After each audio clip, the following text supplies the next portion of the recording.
You want to make sure that our Taco Tunes logo is faced up towards the speaker, just like that. Now what we're going to do is we're going to drill some pilot holes. Just drill a tiny pilot hole. You don't need to go all the way through the mount. You just need to drill a little, like a little starter. Now you take your 4 screws, which we include with all of our speaker and mount kits. You're going to take your impact, and you're going to line up the speaker with the holes that you just drilled for it.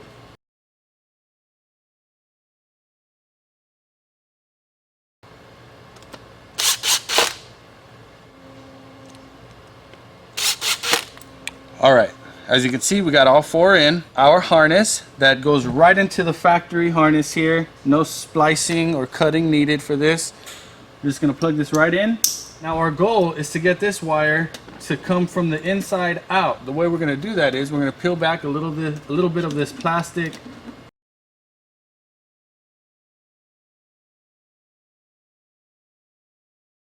Now we have your wires coming out of the speaker hole. It's exactly where we want them. Alright guys, so I just want to go over real quick. What you want to do is, before you actually mount your speaker onto the mount, you want to try to line up the holes with the mount first and position your screw holes on the speaker to where your terminals are going to be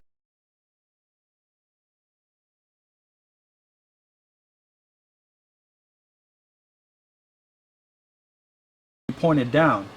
So like in this occasion, as you can see, they're lined up perfectly, and on the back side my terminals are pointed down.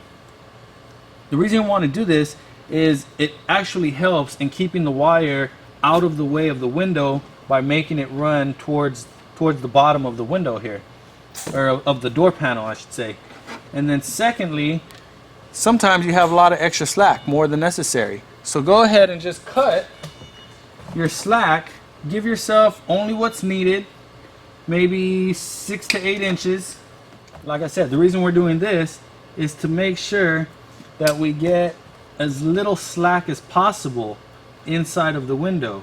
The less wire we have in the window, the less likely that the window is to interfere with the wire. And then secondly, of course, which I already went over, we want to make sure that the terminals are pointed down so that the wire is actually running low and it's not like that running up to where the wire is actually going to have to travel upwards and could interfere with the window. So position the mount first, then screw in the speaker to where the terminals are going to be pointed down. Now you're ready to plug it in. As you can see, my speaker fits just like this, to where there's little slack as possible and the terminals are pointed down.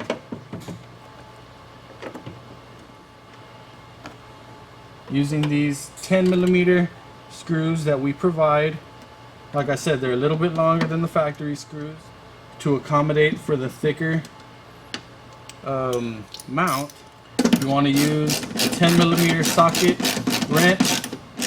Avoid using an impact for this because they are going into plastic anchors, so you can actually strip them if you over tighten. Last but not least, you can get a zip tie and just zip tie these together just to make sure that it doesn't stay loose, it doesn't give you any kind of rattling or anything like that. So